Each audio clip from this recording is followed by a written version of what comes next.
The development of the motorcycle helmet happened by accident. In 1935, the British war hero known as Lawrence of Arabia died from a head injury in a motorcycle crash. He wasn't wearing a helmet. The tragedy moved one of his doctors to research the safety potential of motorcycle helmets. The motorcycle helmet is the most important part of the motorcyclist's safety gear. Today, wearing one is a rule of the road in many places around the world.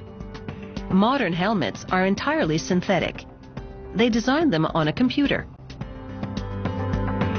The software guides milling tools to produce a prototype from polyurethane foam. The prototype gives them a good look at the helmet's shape and style. Once they're satisfied with it, they build a metal mold for mass production.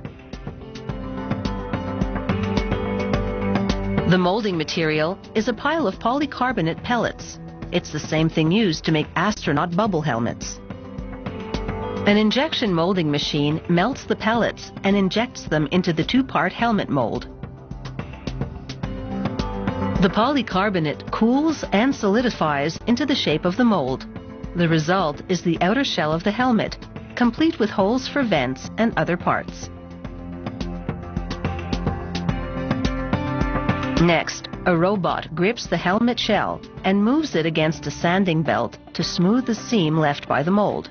The robot also gives the shell an overall polish. It then goes for a spin as sprayers coat it with black paint. A factory employee pulls a sheet of decals through water to lift them from the backing. She applies the decals to a white unpainted helmet. It's a flashier look than basic black.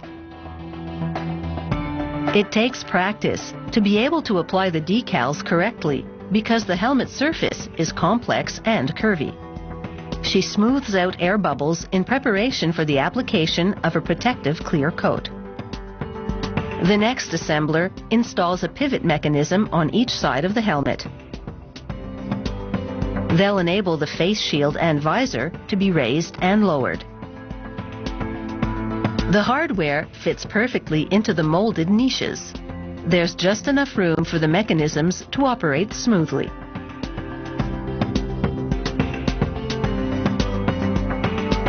She attaches the velour-lined chin strap with its quick-release mechanism to the outer shell.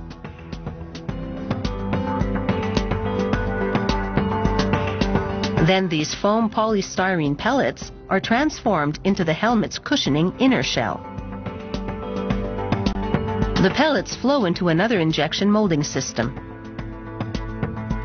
A nozzle injects the melted polystyrene into the mold and it takes the shape of shock-absorbing helmet liners. The foam solidifies and the machine ejects the completed liners. The density of the polystyrene foam varies throughout the helmet for strategic shock resistance, enabling it to meet international safety requirements.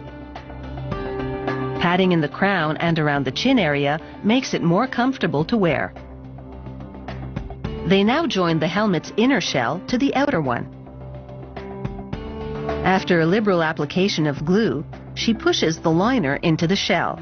It's a snug fit, and it takes a bit of maneuvering to get it in there. She attaches a robust chin guard to the helmet. This molded polycarbonate part is designed to protect the lower half of the rider's face.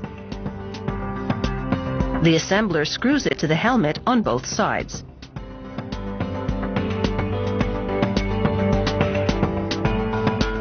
With this part in place, the rider should be able to take it on the chin if necessary.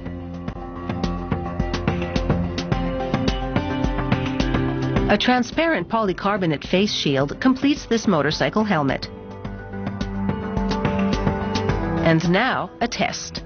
They drop a helmet from a height of over 3 meters to confirm it can take a fall without falling apart.